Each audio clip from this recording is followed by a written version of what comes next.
Good afternoon. Thank you for joining us today for a community briefing. Up first today, we have Mayor Sarah Karen with a community update. Thank you. Today is April 16, 2020, and in our state we have a total of 1,311 cases. There have been 7 deaths in South Dakota.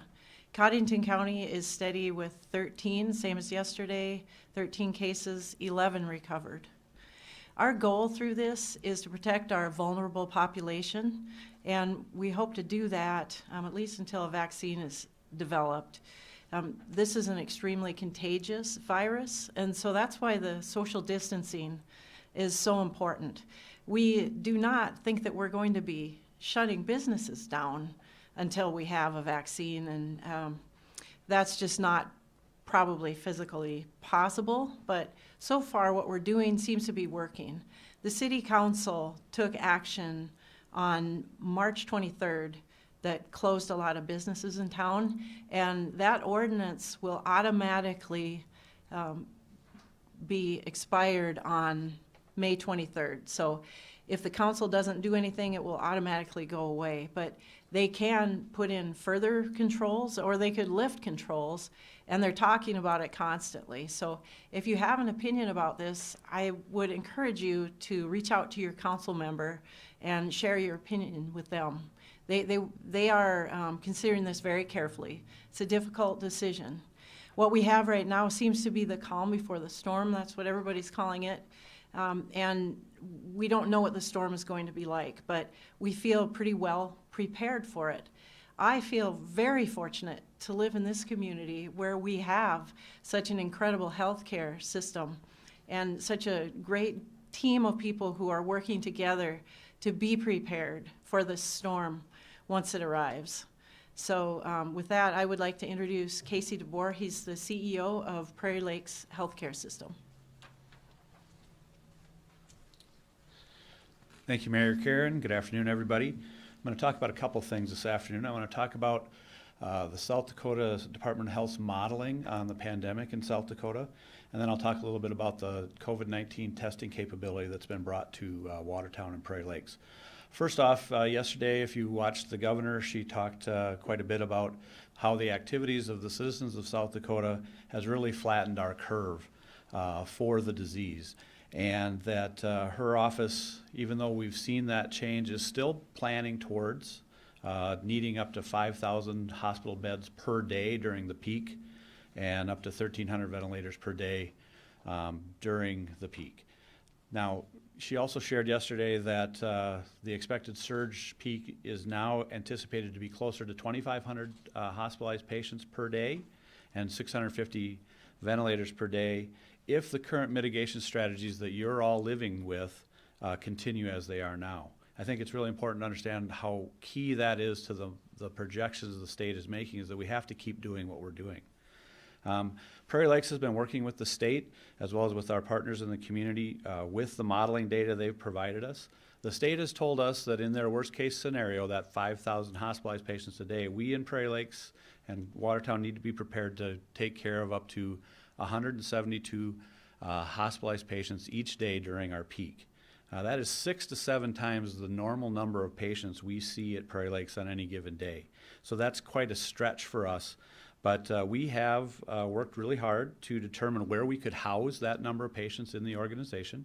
We're continuing to work on supplies and staff and equipment that would be needed to care for that number of patients.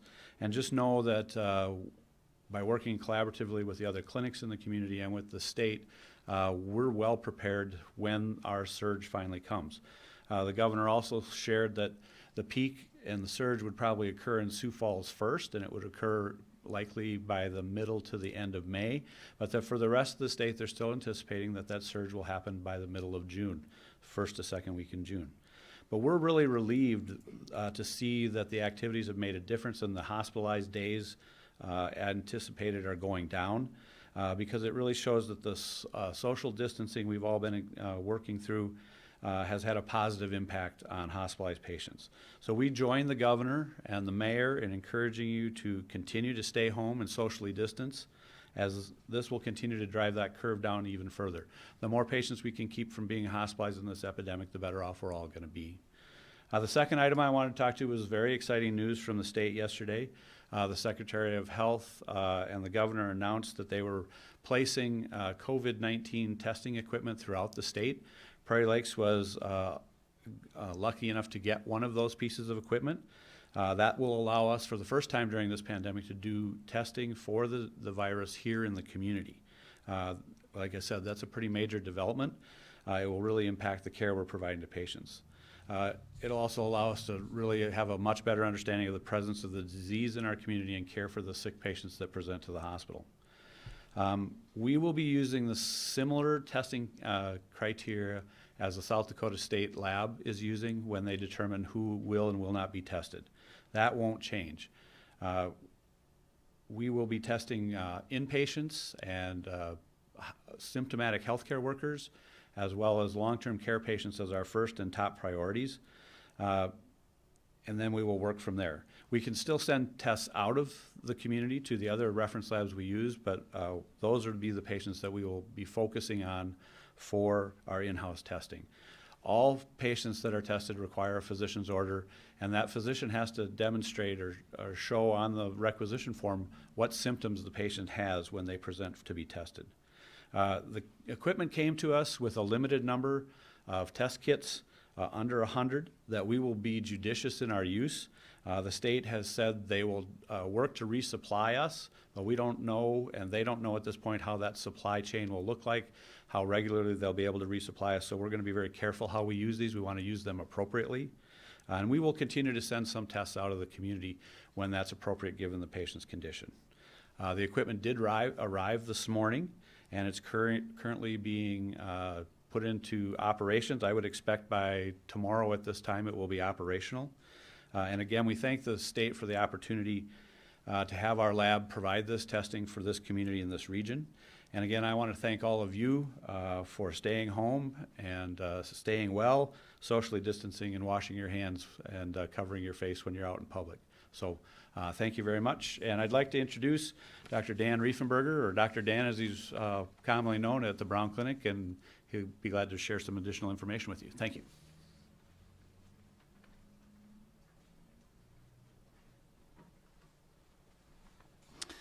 Thanks, Casey. It's great working with you again. After all, we did graduate together back in Sioux Falls. That was many years ago, and we both had a lot more hair back at that time.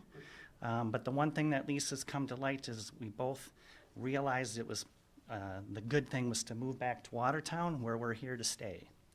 So I want to, for those of you who know me, normally I could stand up here and just free flow with everything with it. But I have some very specific points that I want to make today, and I want to make sure that I'm not going to leave anything out or forget anything. So once again, I want to reiterate the criteria for testing. Okay, includes having either a cough or a fever greater than 100.4, or shortness of breath. And if you are hospitalized, a resident or of a long-term care facility, or a healthcare worker. Those are the people who are going to have the highest priority of getting tested first. Other considerations to include are those that have had direct exposure to anyone who has had COVID-19 or tested positive for this. We still need to adhere to those CDC recommendations in order to optimize the usage and availability of what we have for collection of those samples to forward on to testing. Okay, yelling and screaming at us, swearing at us, which has been happening, okay, that is not going to solve anything or is not going to make any difference on whether or not you're going to qualify to have a sample collected to be tested. Okay, there is still a nationwide shortage of material to collect those samples for testing. Nothing has changed in this regards. We all see the daily statistics for test results. They're all listed on the Department of Health website. Okay, we all have that same information available to us to look at. Okay, if certain statistics are not shown on that Department of Health's website, it's because it's not known to us yet. She stated it yesterday from the Department of Health. Those things may be coming out more later as far as dividing into the counties, but they're not known yet.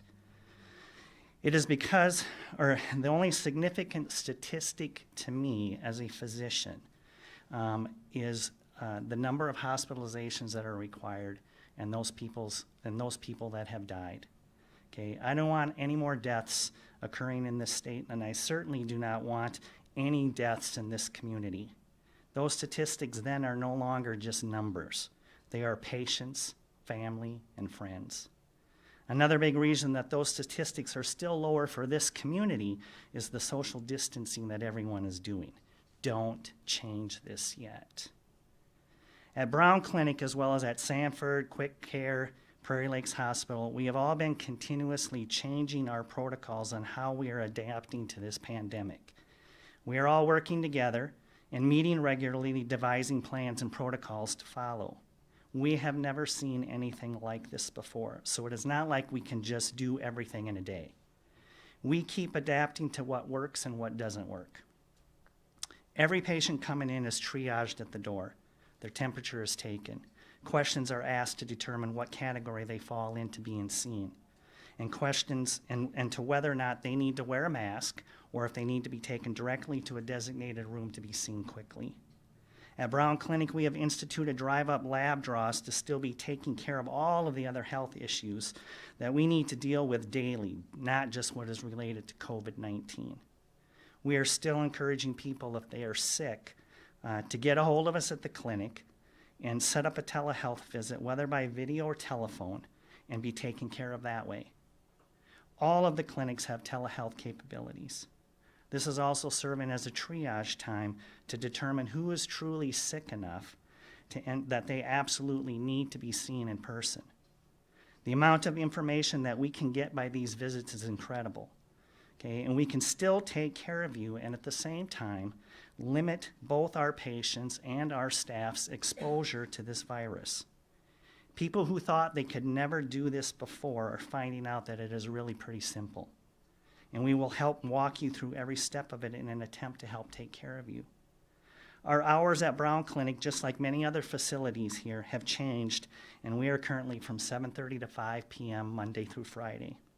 But we have the capability and opportunity to create a telehealth visit in one way or another, 24/7, 7 days a week. We are still available this way continuously, just like we always have been, but in a way that limits exposure to everybody involved. I also want to take this opportunity to thank all of the people involved in our Watertown Community COVID-19 Task Force. You have no idea the number of hours being spent in an attempt to be prepared for whatever potential this pandemic is going to create for our community.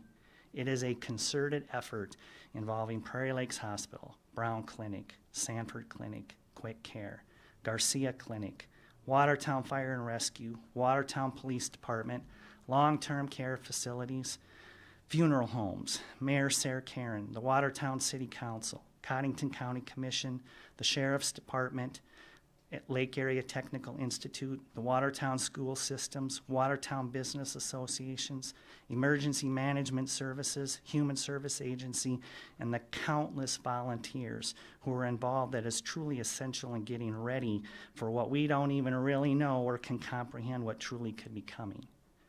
People need to realize that we are in an uncharted territory. Nobody likes what is going on and the social distancing and business closures, etc.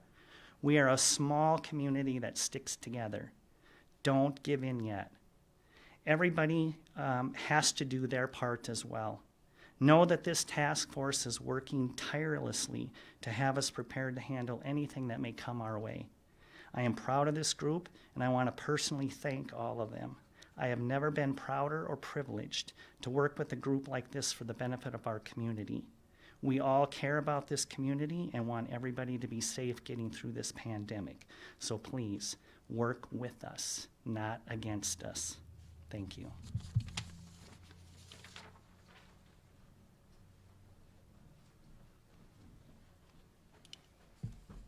Thanks, Dr. Dan.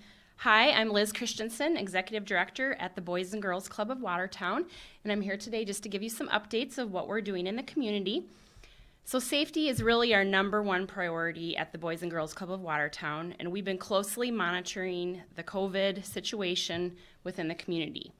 Our top priority has not changed, and that's the health and safety of the over 2,500 children and families that we serve, and also ensuring the well-being of our staff and volunteers. We miss our club kids, our Aero Prep preschoolers, and our Kids Scope members. We are discouraged that we need to keep our doors closed, but we know that these are the right steps to hopefully see our members again soon. Our physical doors may be closed for traditional operations, but we still have been providing services to the community. Our staff have been working hard and diligently to develop alternative virtual programming and at-home activities for youth. So I'd like to go over some of those opportunities. If you are interested, parents and youth members can join our group on Facebook, which is Boys and Girls Club of Watertown at Home. This will provide activity ideas, daily physical fitness challenges, reading time, communication with our staff and other parents, and of course, fun interactions for your kids. Each day we highlight different program areas such as Wacky Wednesday, where Ms. Chelsea, our education coordinator, she leads a STEM experiment to try at home. We also offer opportunities for youth to connect in a safe environment such as virtual gaming and leadership club meetings. So in addition to the virtual programming platform, we are also offering homework help, which this is on the minds of many of us parents here in the school district. This homework help is a free service, of course, Monday through Thursday from 3:30 to 5:30 p.m.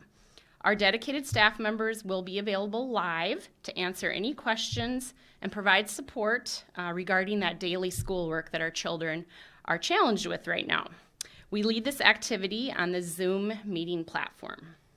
You can find information about all these programs on our Facebook page or our website, which is bgcofwatertown.com. Finally, we're very proud to partner with the Watertown Community Cares Group to host community food distribution events. The next distribution will occur tonight, Thursday, at the Boys and Girls Club of Watertown.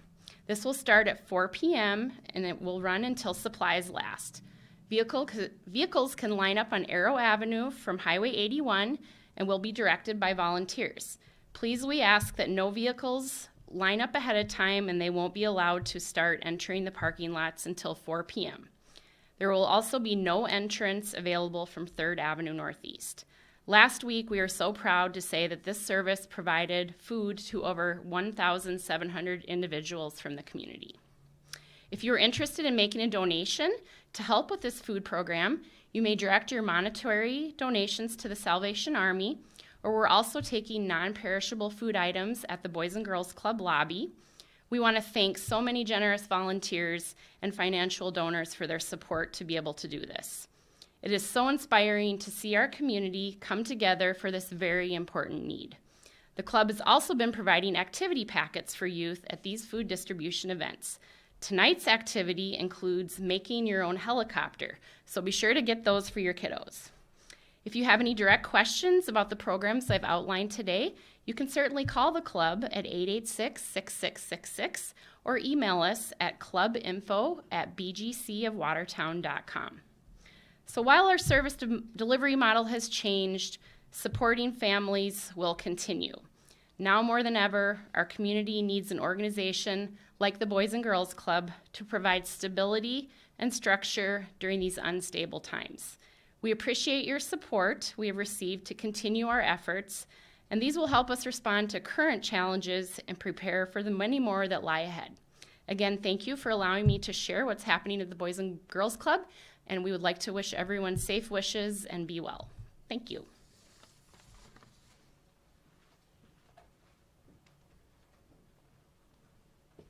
Thank you, everyone, for the great presentations today. Are there any questions from the media?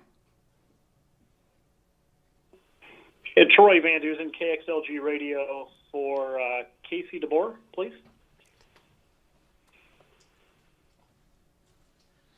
Hey, Troy. Hi, Casey. Good afternoon. It's exciting news that Watertown has received that Abbott Labs COVID-19 test machine, I guess you'd call it, the ID Now. I'm curious about how many tests you think could be run in a day if it comes to that, where we're seeing high numbers, and what is the average time on getting those tests back? And I guess the third part of that question is, do we anticipate seeing higher numbers of cases locally as a result of having that machine available to us now? I think I'll answer. My understanding is that the test equipment, once the cartridge gets into the test equipment, it takes less than 15 minutes to get the results of the test. As for how many could be run in a day, it really depends on how many patients that meet the criteria, have the symptoms, would be ordered to be done.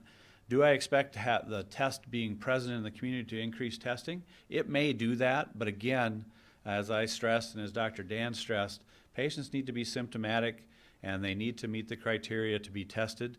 So I expect it will increase the testing rate that we've been seeing at the hospital, but only because I do believe we're going to start to move into the more active phase of the pandemic in our community over the next few weeks as we see more patients coming down with the disease. Okay, so we anticipate probably seeing some high numbers of cases locally, I would suspect. Well, as I talked about in my presentation, the governors and the Department of Health project that by mid-June, the state of South Dakota will be peaking in the number of cases we're seeing. And they've told us to prepare to see up to 172 hospitalized patients per day, which is an extraordinary number. So if that is happening, that means a large number of people in the community would have acquired COVID-19. Okay, thank you. Yes.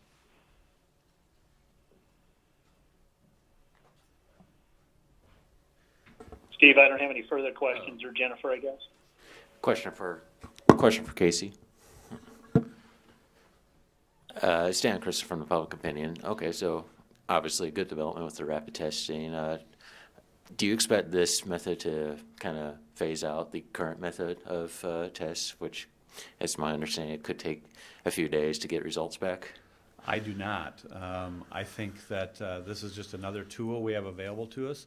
What it will allow for us to do is those patients who present to the emergency department with symptoms and need to be hospitalized, we're going to be able to determine whether they have the disease or they don't. And that will alter how we care for them from the standpoint of putting them in isolation or not, and using that precious PPE I know you hear us talk about so much. If we don't have to put somebody in that because they don't have this disease, they've got something else wrong with them, we save that to be available to care for other patients who may have it down the road. Okay. You mentioned, at least at the outset, testing supplies are going to be limited just because of the shortage. That's been the case, obviously, across the nation since the pandemic was declared. Just basically, from Prairie Lake's perspective, can you kind of detail what's, I guess, just about the shortages from your end and the challenges that are presented? Sure.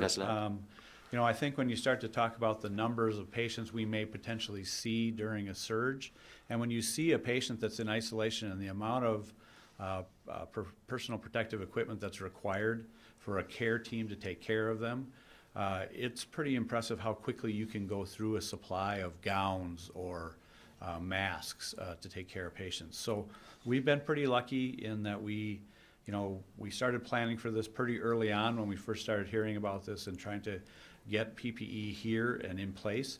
But like all providers across the country, as soon as the pandemic ramped up on the coast, our supply, what we were normally getting supplies was cut by our suppliers. We're all on what's called an allocation.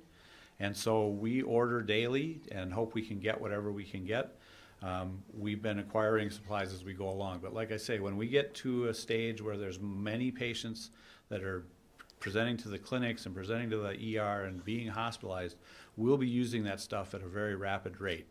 And so the more we have available to us, the better. And I think all of us, all the clinics and the hospital, are trying to preserve that now during this calm before the storm that the mayor mentioned, so that when we do get in that situation, we have as much as possible.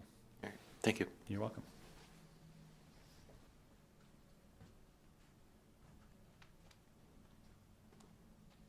Are there any other questions from the media?